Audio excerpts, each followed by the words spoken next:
Welcome to episode 258 of The Numbers Game. I'm Jace, I'm here with Nick and Marty, and if there's a few things in the world that are certain, it is death and taxes. We talk about taxes a lot, but maybe today, Nick, you might be bringing us something different. What do you got? Well, yeah, death, and death. Great. Death and assets, and what happens to your assets if you experience death. Jace, question, you're a very trusting man. Very trusting man. Some might say too trusting. Would you leave your inheritance, as far as dealing with your inheritance, up to the government, our trusty government? Oh, easy one. Didn't even have to swallow that grape as fast as I did. Absolutely not. Absolutely not, Marty? No, that's it. I think that's a rhetorical question for me. There's no hope in hell that that's happening. Anyone who listens to The Numbers Game know that we've got quite a bit to say about the government at times. So resounding no's from Jason Marty. Yep. Yeah, and I think it'd be resounding no from anyone who was asked that question. Mm-hmm. So, we've spoken about wills before and the importance of having a will. I did see a show last week, and it just talked about someone's experience who didn't have a will. And it reminded me of an experience that I had myself with my grandparents and, helping my mum out get through that.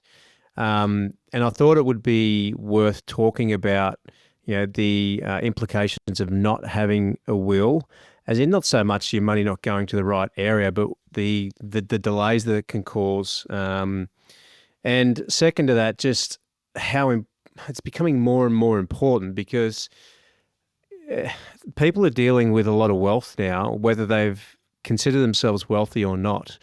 If you've got, a mum and dad who have passed away and they had a decent house in a decent suburb in Melbourne, there's every chance there's $2 million worth of inheritance to be dealt with. The superannuation scheme, people never used to have super. Now there's big super balances being left.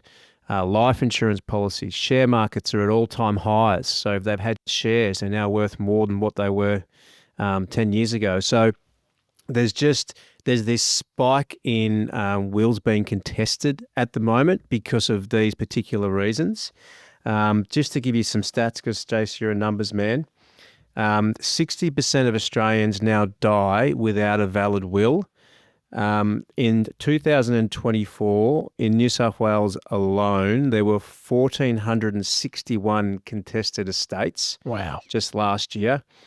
29,000, well, pretty much 30,000 probate cases handled in the New South Wales courts just last year. So obviously New South Wales show I watched. Uh-huh. And obviously we deal with superannuation in our business. For your superannuation to go to the right dependent, if you don't have a will in place, you have to sign what's called a binding death nomination. So for me, if I was leaving it to my daughter, I would do a binding death nomination and I'd have to update that every 3 years. The reason you've got to update them is, marriage breakups, it might be it might not even be a marriage. It could just be a separation where you had your partner and then that changes. So every 3 years that needs to be updated. But as it stands at the moment, 6.5 million Australians have no binding nominations in place inside their super. Wow. So it's a big issue at the moment, and you can see why things are getting contested, particularly with split families where things aren't, it's not obvious what's going to happen. But anyway, that kind of talks about the issue that we've got. But I wanted to talk about the process that would happen if you don't have a will. And that is it gets dealt with by the state trustees.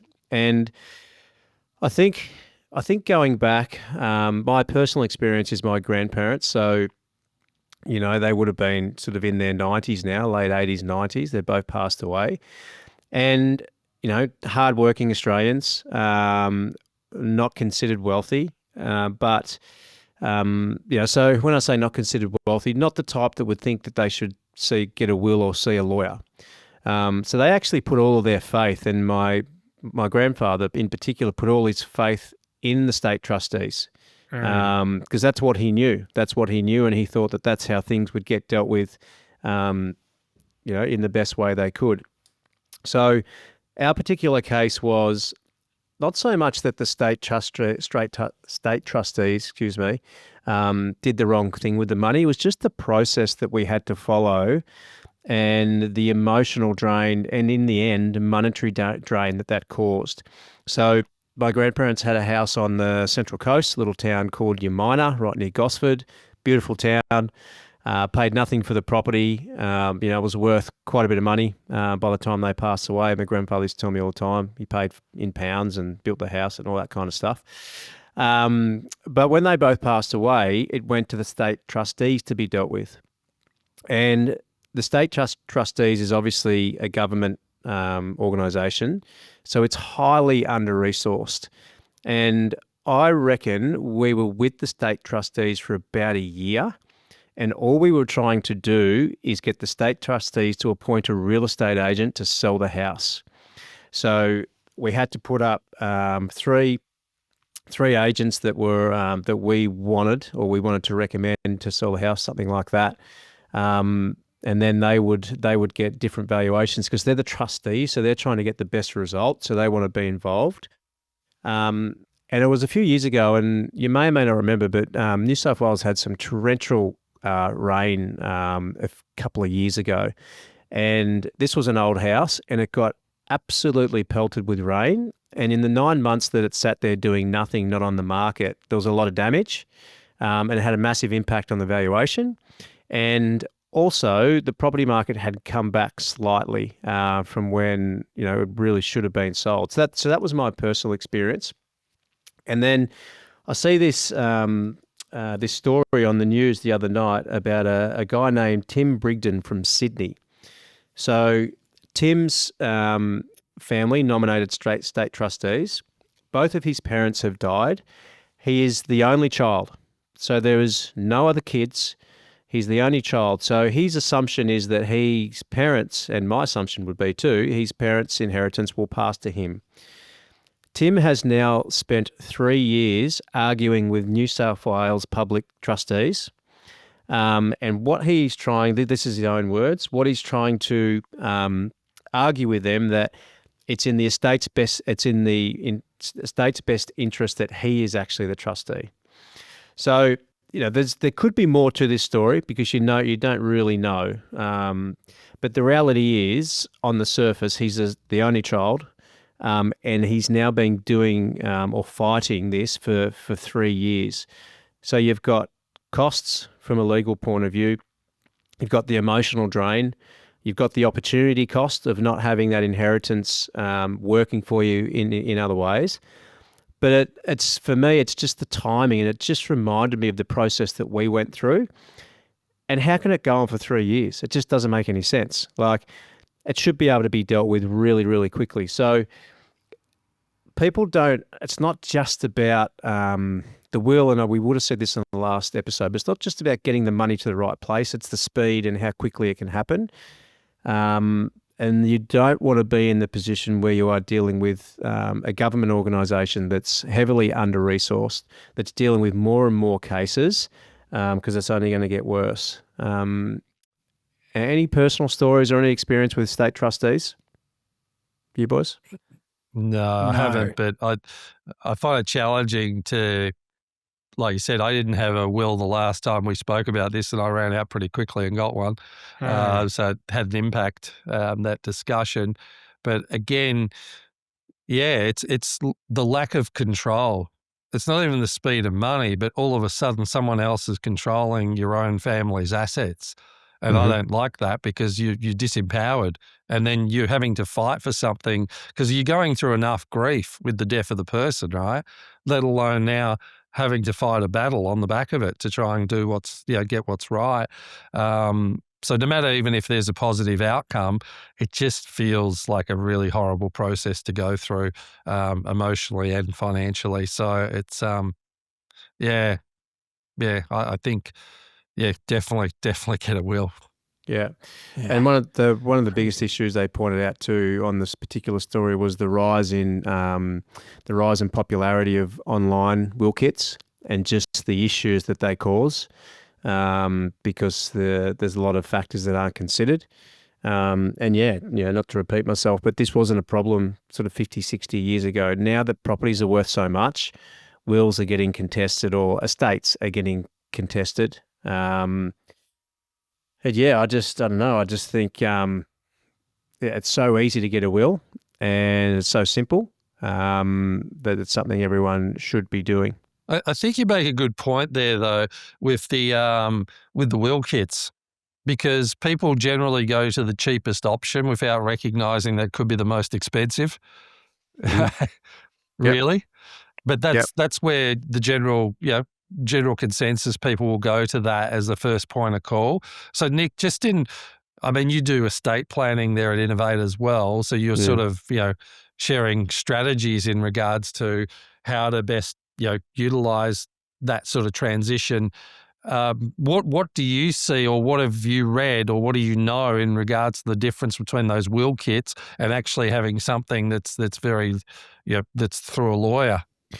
Yeah, I think there's a lot. Like some of the key things that aren't considered are, like blended families, and who could contest this. And I think without an expert on the other side of the table asking you specific questions, they're things that you're probably not going to be thinking about yourself. That's probably the best way I can explain it. So Marty, if you fit, you're obviously a finance and a business expert. So if you sit across the table from someone who's not, and they're thinking about buying a business, you're going to challenge them on aspects. What if aspects? What if this happened? What if that happened? It's not just them saying to you, "Oh, Marty, I want to buy this business. It looks great. Look at the bottom line. Can't wait." You're going to say, "Okay, well, what's the long-term viability of the industry? What's your competition look like? What happens if you lose one of the key people? What's your long-term goal here? You're trying to build a business that you don't need to be in." So these questions get asked by the right people, being lawyers or family estate lawyers, that will combat any of these issues that could come up when it does come time for your will to be initiated and possibly contested.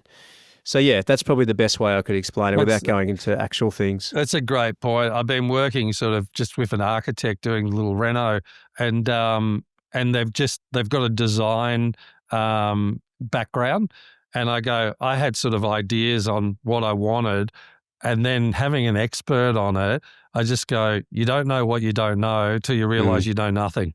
And it's like, and that would be the same, I would think, sometimes with clients, sometimes in the legal field, definitely.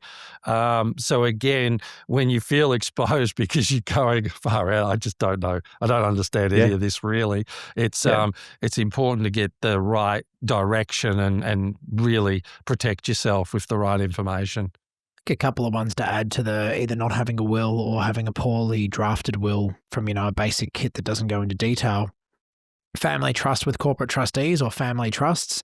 So often it talks about in a will, it says, I'm going to leave this asset to this person. But if that asset was actually owned in a family trust, it wasn't up to that person to put that in their will to then pass that on, because it's the family trust asset, not that particular individual's asset. So there's an issue that pops up straight away. Comes down to then understanding, accountants will go and recommend structures for clients. We do it. We're guilty of it. We send a bunch of info and just expect a client will read it.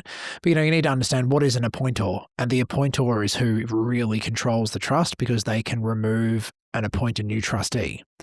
So, if the person who passed away was the director of the trustee company or the trustee, it's the appointor who needs to then go and make the change to who that person is. So this should be laid out in the will. If a will fails to nominate a new appointor to the trust, then all of a sudden it can be unclear of who this passes to, and it may end up with an unintended person becoming in control. There's also beneficiaries of a trust. Often, as you said, Nick, blended families, marriage breakdowns, new marriages that come along.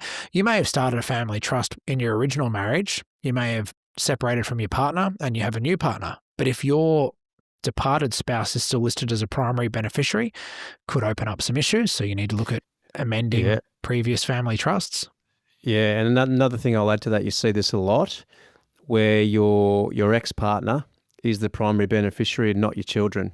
And the ex-partner remarries, which means you kind of lose control over your kids getting that money because there's now a third party involved that, number one, you don't know, obviously, and number two, you have no control over and you don't know what they're like. So if that new partner coming in is rogue, there's all kinds of things that can happen. We've seen that quite a few times. Yep, seen that in family personal story as well, where new wife comes in and changes are made to the will. Yeah, pretty devastating effects. Yep. The other ones on that list are then, flow on from trusts. You've got companies. If you're a director of a company, a shareholder of a company, especially in private companies like what you were just saying, Nick, but, need to say if you are a sole director and sole shareholder and it's your will and you're passing away, where does that control go to? What is the expectation of what happens to that? And often the part of family business disputes is, who gets what in a sense of a business, and also getting the value out of that. And in this new day and age, Nick, you guys probably see it a little bit innovate, but digital assets, cryptocurrency in a wallet, whether it's I think it's hard or cold or hot or cold, a few different words for it. I'm going to get drilled by the crypto people online that just think I've absolutely cooked that. But the crypto wallet, you need a key. No key, no asset. So all of a sudden you might have invested in Bitcoin, Ethereum, any crypto asset. And all of a sudden, if something happens to you and you think your loved ones are going to get that, is it clear how it's accessed, where it is held, what is the password to get in? Because quite often this stuff disappears and, it'll never be found again. There's just a couple of extra ones to add in there. Yeah, all great points. And I think one of the main messages that I wanted to get clear here was the faith that my grandparents had in the state trustees. So they thought they were doing the right thing. And look, at the end of the day, it all worked out. But I obviously wasn't around in that era, but I kind of got the feeling that, okay, this age group, this is what they were taught was the right thing. And if you think back to, 50s, 60s, whatever, however far you want to go back, you can imagine that probably only the wealthy had lawyers. That's what I'm assuming. So my grandfather in particular, as I said, he had complete faith in the state trustees, and he actually wanted them involved because they would act as the middle person in between sisters.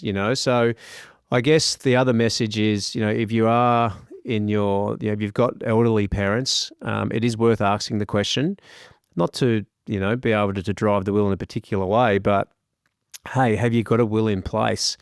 And just make sure they don't go, oh, no, it's with the state trustees and that's the best option because that's how we do it. So that's probably the thing that really surprised me, that my grandfather thought that was the best way to go and was doing what he thought was the right thing because he probably just didn't know any better, 100%.